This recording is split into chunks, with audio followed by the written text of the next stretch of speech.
Hello everyone, मेरा नाम है गजेंद्र बाराठा और आप सुन रहे हैं GP stories in Hindi channel पर। चाणक्य की कहानी। चलिए शुरू करते हैं आज की कहानी। भारतीय इतिहास और राजनीति में चाणक्य का विशिष्ट स्थान है। शासन के विविध पहलुओं का जैसा सार्वभौमिक विवेचन उनके ग्रंथ अर्थशास्त्र में है, वैसा संभवतः विश्व के प्राचीन और आधुनिक किसी भी राजनीति शास्त्र के विचारक ने नहीं किया। अतः चाणक्य की गिनती विश्व के राजनीतिक शास्त्र के महानतम चिंतकों में की जाती है। चंद्रगुप्त के मौर्य साम्राज्य की स्थापना के साथ चाणक्य का नाम जुड़ा है। चाणक्य की सहायता, परामर्श एवं राजनीतिक कूटनीति से चंद्रगुप्त अपने साम्राज्य का विस्तार करने में सफल हुआ। चाणक्य का पूरा नाम विष्णुगुप्त चाणक्य था। उन्हें कौटिल्य के नाम से भी जाना जाता है। चाणक्य तक्षशिला के एक ब्राह्मण के पुत्र थे। बाल्यकाल में ही पिता की मृत्यु हो जाने पर चाणक्य का पालन पोषण उनकी माता ने किया। तक्षशिला में रहकर उन्होंने ज्ञानार्जन के साथ साथ दर्शन का भी अध्ययन किया। चाणक्य परम विद्वान थे, परंतु बहुत ही क्रोधी एवं उग्र स्वभाव के थे। युवा होने पर चाणक्य जीविकोपार्जन के लिए मगध साम्राज्य की राजधानी पाटलिपुत्र पहुंचे। वहां मगध के नंदवंशी शासक घनानंद से उनकी भेंट हुई। सम्राट ने चाणक्य को पाटलिपुत्र की दानशाला का प्रबंध नियुक्त किया।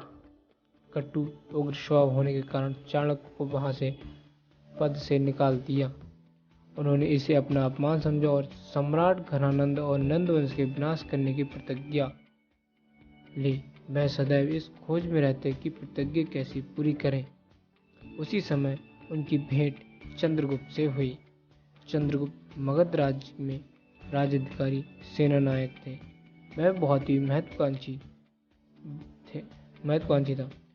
वह मगध साम्राज्य पर अपना आधिपत्य स्थापित करना चाहता था।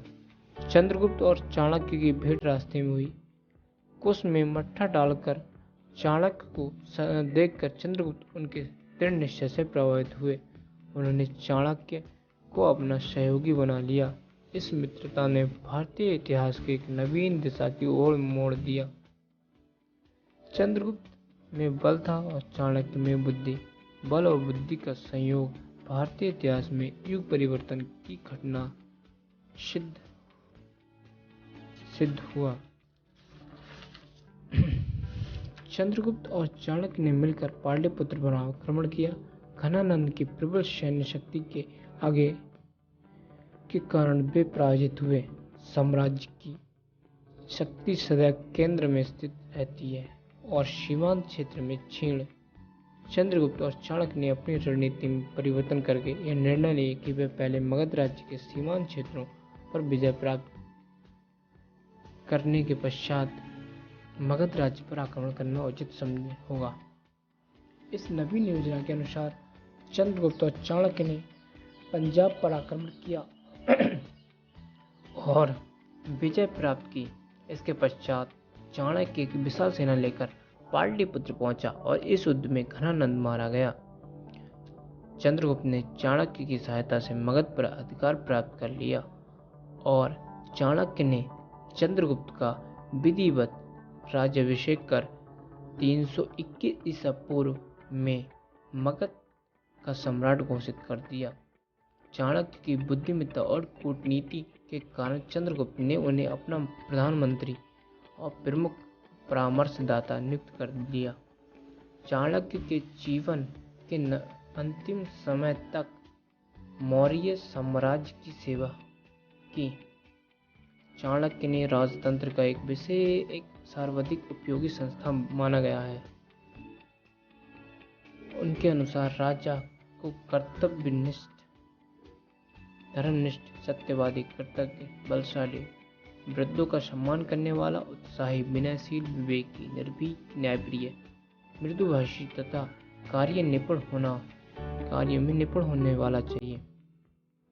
उसे काम, क्रोध, मद, लोभ, अहंकार, द्वेष आदि दुर्गुणों से दूर रहना चाहिए। इस प्रकार राजन में न केवल राजा के ही गुण वरन श्रेष्ठ व्यक्तियों के सभी गुण होने चाहिए।